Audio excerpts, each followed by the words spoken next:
Laki-laki tidak tahu nilai seorang perempuan. Perempuan itulah yang menentukan nilainya sendiri.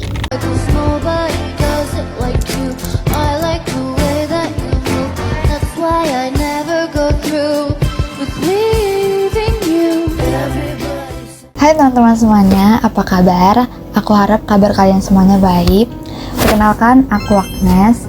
Hari ini aku mau membahas salah satu buku yang membuat aku tertarik untuk membacanya.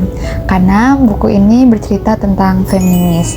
Kebetulan akhir-akhir ini aku tertarik nih untuk belajar mengenai feminis. Setelah aku melihat-lihat nih review dari TikTok, dari YouTube, buku ini salah satu yang paling banyak direkomended untuk dibaca oleh pemula yang tertarik akan hal-hal feminis. Selama aku baca buku ini, ada 3 hal penting yang aku highlight dalam buku ini. Kalau kalian semua mau tahu, jangan lupa untuk simak video ini sampai habis ya. Buku Perempuan di Titik Nol ini ditulis oleh Nawal Essadawi yang merupakan seorang dokter, psikiater, dan aktivis feminis yang berasal dari Kairo, Mesir. Sepanjang hidupnya, beliau ini lantang untuk melawan sistem yang menindas perempuan. Bayangin aja kamu seorang dokter dari Mesir di tahun 60-an, kamu ngomong lantang soal poligami, patriarki, kekerasan rumah tangga, dan agama, yang dimana hal itu sangat sensitif di negaramu sendiri. Kira-kira hal apa yang bakal terjadi? Ya, Nawal ditangkap pada masa rejim Anwar Sadat, di mana dia ditangkap bersama 1000 aktivis lainnya. Banyak karya-karya dari Nawal yang tidak diterima dan tidak disetujui di negaranya sendiri karena dianggap terlalu tabu di Mesir. Tapi meskipun begitu, Nawal tetap menulis, tetap bersuara meskipun dia dipenjara saat itu. It was funny. The political cell was not allowed paper or pen or books or anything, or radio or TV. But the prostitution cell were allowed everything because they were not afraid of prostitutes to use the paper and pen. But for us, writers and political prisoners, every day the jailer comes and say to me, if I find paper and pen in your cell, it's more dangerous than if I find a gun. Jadi nggak aneh ya kalau isi buku ini pun begitu kuat karena yang nulis pun seseorang yang hidup penuh dengan perlawanan. Buku ini berisi 176 halaman dan aku menghabiskan waktu selama sehari untuk membacanya yang membuat aku diam siapa aku membacanya. Bukan karena aku nggak ngerti ceritanya, tapi karena terlalu nyesek buat dicerna. Kalau kita lihat dari sinopsisnya, kita bisa tahu nih, buku ini bercerita tentang kisah nyata seorang perempuan tahanan yang dari Mesir bernama Firdaus yang dihukum mati karena dia membunuh seorang laki-laki. Di buku ini diceritakan bagaimana pertemuan awal Nawal dengan Firdaus, bagaimana kisah hidup Firdaus dari kecil dan alasan kenapa nih Firdaus membunuh seorang laki-laki. Jadi awalnya itu Nawal mau melakukan penelitian nih di penjara Kanatir dan dia ingin mewawancarai seorang napi perempuan yang ada di penjara tersebut. Dan akhirnya dia memilih Firdaus lah untuk diwawancarai. Nah, kenapa dia memilih Firdaus ini? Karena menurut pekerja-pekerja di penjara tersebut, Firdaus ini selalu menolak untuk diwawancarai oleh orang-orang yang bertemu dengan dia. Jadi awalnya itu Firdaus menolak untuk bertemu dan diwawancarai oleh Nawal. Tapi Nawal nggak menyerah.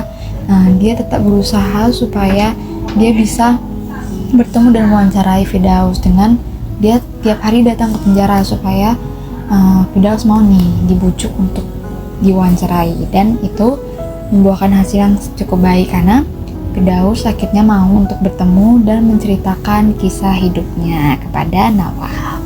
Firdaus ini lahir dari keluarga yang miskin. Ia disunat sejak kecil, dilecehkan oleh pamannya, dipaksa menikah dengan laki-laki yang menyiksanya, lalu dia mulai masuklah ke dunia prostitusi. Tapi ironisnya itu, disitulah dia justru merasa punya kendali terhadap dirinya sendiri. Karena untuk pertama kalinya dia bisa memilih jalan hidupnya sendiri. Hingga akhirnya ia membunuh laki-laki yang memaksanya menjadi pekerja seks. Yang bikin nyesnya lagi itu saat dia ditawari gerasi, tapi ia menolak. Dia lebih memilih mati sebagai bentuk harga dirinya. Jadi buku ini itu adalah kesaksian tentang sistem yang kejam dan tentang seorang perempuan yang memilih untuk melawan. Buku ini itu memang tipis ya, tapi isinya itu sangat dalam. Ada 3 hal penting yang aku pelajari dari kisah Firdaus ini, dan semuanya itu masih relevan sampai hari ini. Yang pertama itu ketimpangan gender dan kekerasan terhadap perempuan. Jadi sepanjang hidupnya itu Firdaus ini kan mengalami beragam bentuk kekerasan yang sering dianggap biasa nih di masyarakat patriarki. Mulai dari sunat perempuan, pernikahan paksa, pelecehan seksual, hingga eksploitasi tubuh. Semua bentuk kekerasan ini itu seolah dilegalkan oleh norma sosial, budaya, bahkan agama. Sunat yang dialami Firdaus misalnya bukan hanya menyakitkan secara fisik, tapi juga simbol bagaimana tubuh perempuan dikontrol sejak kecil tanpa persetujuan mereka sendiri. Lalu saat Firdaus dewasa, dia dipaksa menikah dengan pria yang jauh lebih tua, kasar, dan memperlakukannya itu seperti barang. Bahkan saat dia mencoba kabur, dia tetap disalahkan nih. Di titik ini tuh kita bisa melihat nih bagaimana sistem sosial itu menciptakan lingkaran kekerasan, di mana perempuan dikekang, dibatasi, dan kalau berontak mereka malah dihukum lebih keras lagi. Nah, yang kedua itu soal sistem yang tidak adil. Jadi buku ini tuh memperlihatkan nih satu ironi besar bahwa kekerasan terhadap perempuan ini tidak hanya dilakukan oleh orang yang bodoh dan jahat aja, tapi seringkali dilakukan oleh mereka yang bahkan berpendidikan tinggi, beragama, dan dihormati. Seperti contohnya itu pamannya Firdaus sendiri yang merupakan seorang tokoh agama, dan ada juga dokter yang Firdaus datangi yang memiliki gelar tinggi, dan bahkan pejabat dan pengacara yang dia temui. Semuanya itu laki-laki yang terhormat di mata masyarakat. Tapi mereka semua ini tuh tidak terkecuali memanfaatkan tubuh dan kepolosan Firdaus saja. Jadi artinya itu masalahnya itu bukan sekedar moral individu aja, tapi sistem yang membungkus ketidakadilan dengan status, gelar, dan kekuasaan. Sistem yang melindungi pelaku dan malah menyalahkan korban. Jadi Firdaus hanya ingin hidup bermartabat, tapi dalam dunia yang dikendalikan oleh sistem yang timpang ini, permintaan itu malah dianggap ancaman. Nah, masuk ke hal penting yang terakhir nih tentang perlawanan Firdaus. Kalau saat kita awal baca buku ini tuh ya, mungkin kita menganggap Firdaus orang yang jahat karena dia membunuh, dia masuk penjara, dia dihukum mati. Tapi kalau kita dengar ceritanya sampai akhir, kita tahu nih bahwa dia bukan penjahat, tapi dia adalah korban yang memilih untuk melawan. Jadi Firdaus ini adalah simbol dari perempuan yang sudah cukup sabar nih, cukup menderita, dan akhirnya cukup sadar untuk berkata bahwa saya tidak mau lagi jadi korban.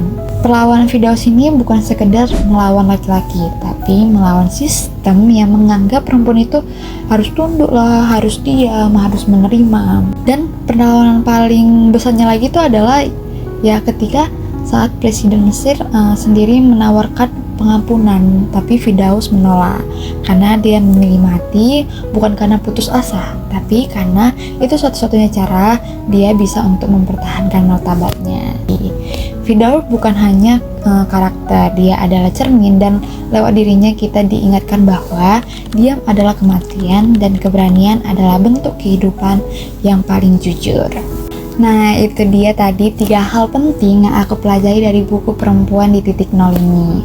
Jadi lewat buku ini tuh Nawal El-Saadawi ingin bilang nih bahwa ketidakadilan pada perempuan itu bukanlah masalah individu, tapi masalah sistemnya. Dan selama sistem ini masih ada dan tidak berubah, akan terus ada Firdaus-Firdaus baru yang lahir dan akhirnya dibungkam. Buku ini bisa juga kalian temukan di berbagai platform online lain seperti Ipunas, dan kalau kalian mau mendengarkan versi audiobooknya, kalian bisa cari di Spotify secara gratis. Jadi aku harap teman-teman semua dapat baca lebih lengkap lagi buku ini dan dalami lagi dengan perspektif masing-masing. Karena banyak quotes dan makna-makna yang mendalam di buku ini. Sampai segitu aja pembahasan kita mengenai buku Perempuan di Titik Nol ini. Aku harap kalian dapat mengerti dan suka dengan video aku ini, dan terima kasih buat teman-teman yang udah menonton videonya sampai akhir. Jadi sampai jumpa di video-video selanjutnya.